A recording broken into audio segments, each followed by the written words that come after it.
In this video, we're going to go over the integral test. Now, remember, in order for us to use the integral test, we got to understand improper integrals. So if you didn't see that video yet, please go back and look at it. But the integral test starts off as this. Suppose we have a series with positive terms. So every single one of these terms, when you start writing out the series, they all have to be positive. Then, suppose there exists a function f and a positive integer n such that the following three conditions are satisfied. These conditions are: f has to be continuous. Number two, f must be decreasing. So as you write out the terms, they must be getting smaller and smaller and smaller. And then three, the function evaluated at n equals the same exact term of the series for all integers n greater than or equal to n. If you meet all three of these conditions, then we say the series and the integral, the improper integral, both converge or both diverge. All right? So they either both converge or both diverge. Now, there is one thing that we do have to be aware of. All right? And it's this. Although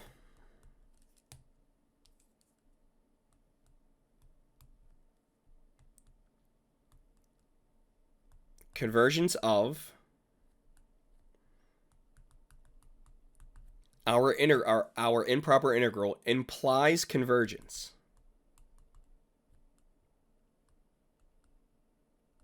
Okay? It does not imply that the integral and the series are the same. So it does not imply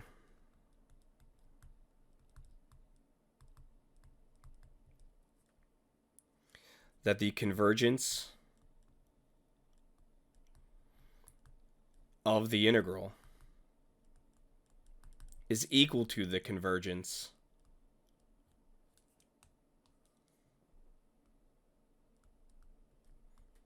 of the series. All right? It does not imply that.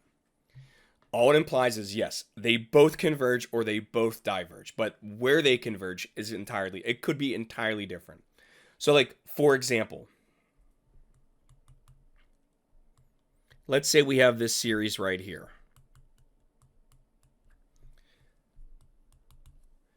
We got n equals 1 to infinity of 1 over e to the n. Now, this is a geometric series. All right, even if we start writing out the terms, you would see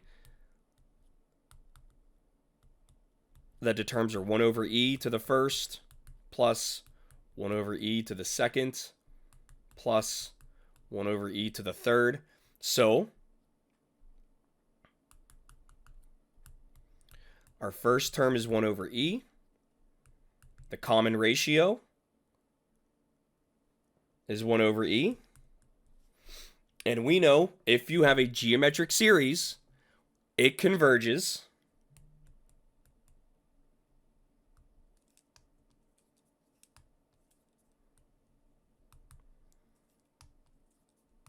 It converges to a over 1 minus r. So for us, this is going to be 1 over e over 1 minus 1 over e. And when you simplify everything down, you get 1 over e minus 1. However,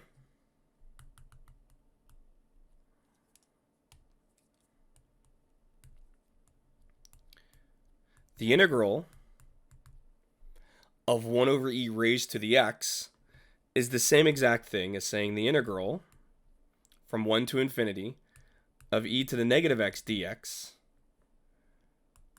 which, when you apply your improper integral here, you're going to get the limit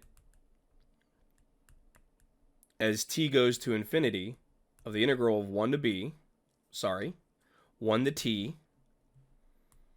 e to the negative x dx. That's going to equal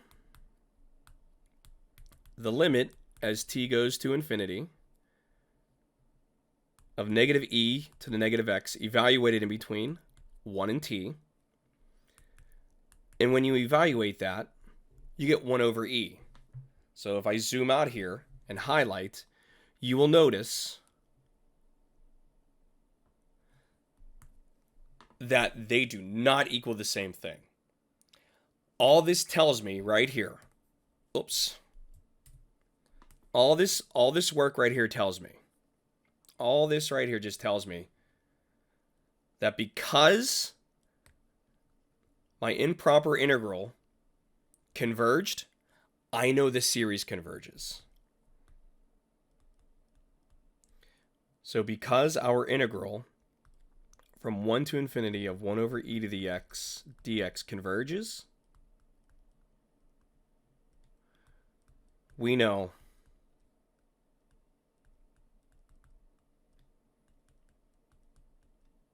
the series converges also. That's all it tells us. It doesn't tell us where. We could figure that out. But we don't really, sometimes we care, sometimes we don't. We just want to know, does it converge?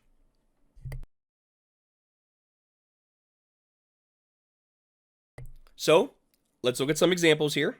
It's always good to do examples. So the first one,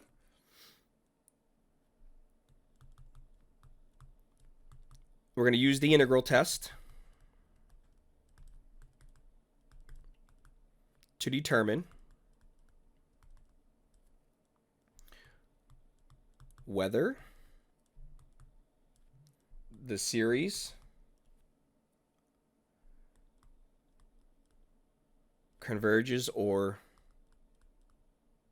diverges. So let's look at the first one here.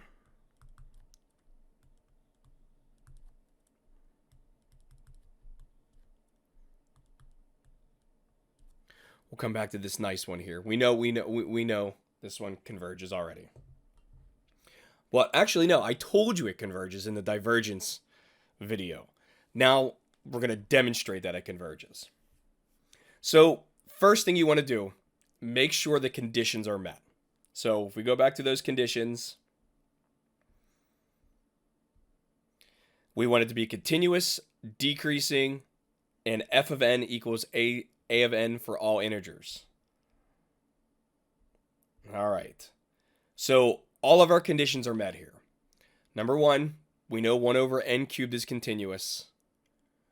Number two, we know that it's decreasing. And number three, all of the integral will equal all the terms as you keep progressing from 1 to infinity. So let's go ahead and let's use the integral test. So let's rewrite as 1 to infinity of 1 over x cubed dx. This is our test. All right. So we have the integral from 1 to infinity of 1 over x cubed dx. Now, when we take the improper integral, it's going to be the limit as t goes to infinity of 1 to t of 1 over x cubed dx.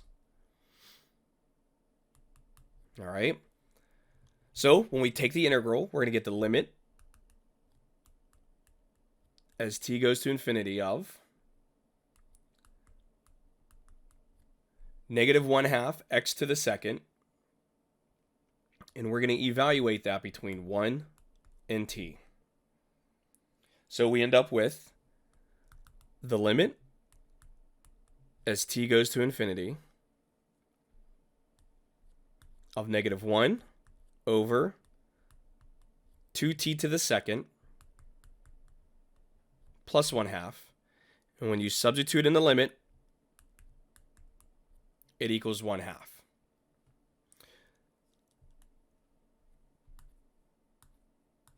Thus, the integral 1 to infinity of 1 over x cubed dx converges And therefore,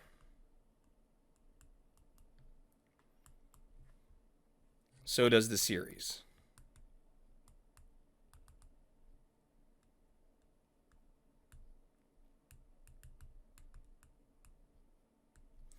So what we've done here is this.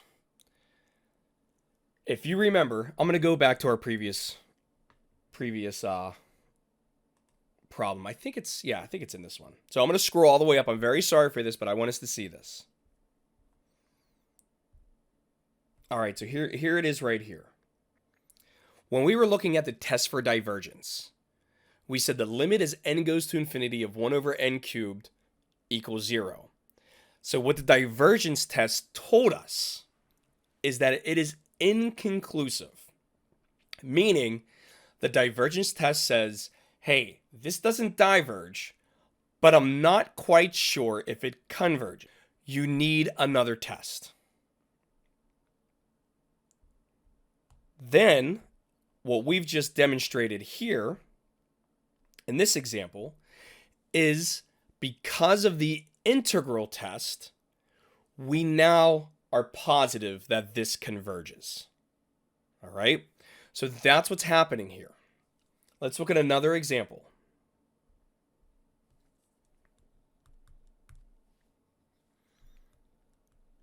Let's do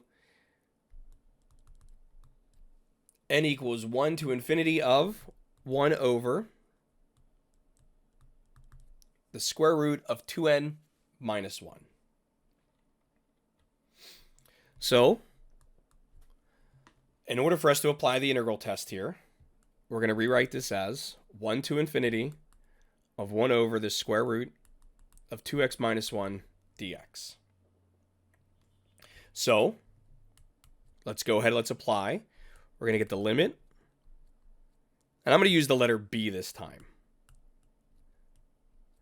So we get the limit as b goes to infinity of 1 to b of 1 over the square root of 2x minus 1 dx, which equals the limit as b goes to infinity of the square root of 2x minus 1, evaluated in between 1 and b. So that gives us the limit as b goes to infinity of the square root of 2b minus 1 minus 1. And when you take the limit and you substitute it in here, this root is just going to keep getting larger and larger and larger. The minus 1 means absolutely nothing when you're going to infinity. So this goes to infinity. Therefore, the integral of 1 to infinity of 1 over the square root of 2x minus 1 dx diverges. And so our series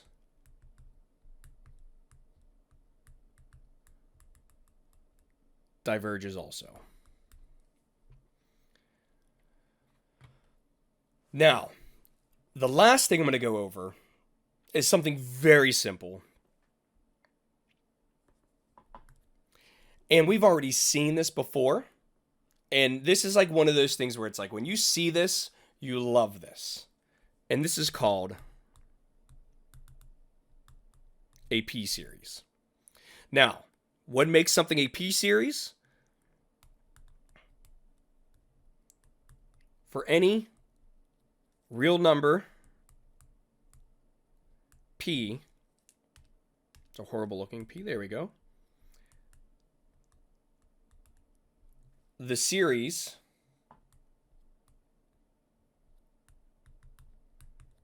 one over n to the p is called a p-series. So that is what a p-series is. Now the beautiful part about this is in red. If p is greater than 1, your series will converge.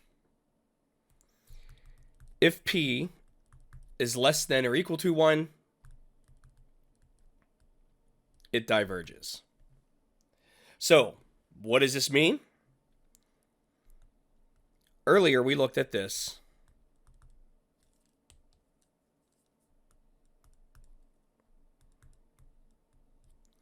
Earlier, we looked at this series.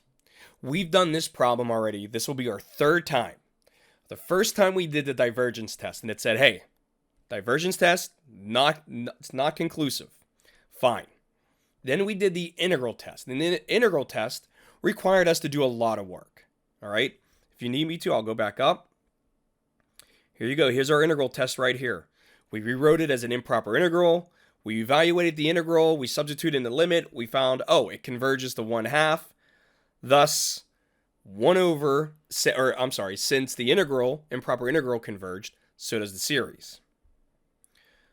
Well, if you would have noticed at the very start that this is nothing more than a P series, all you had to say was this: converges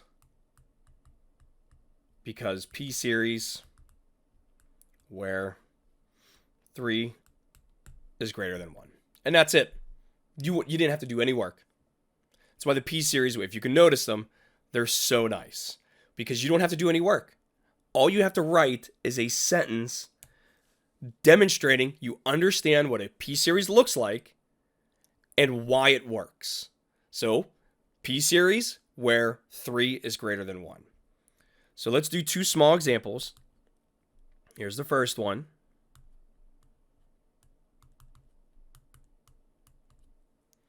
Now, if you want to, you can use the integral test here, but you don't have to. This converges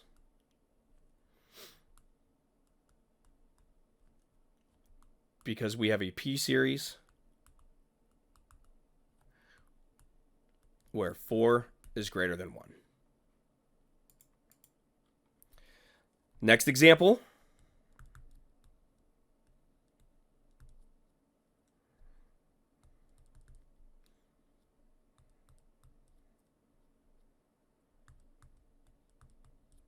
How about the quantity of 1/n to the 2/3?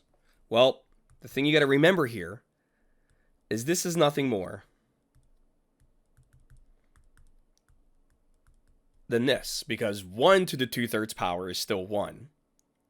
So we just get n to the 2/3 in our denominator. And this is another P series. So we got another P series here. But diverges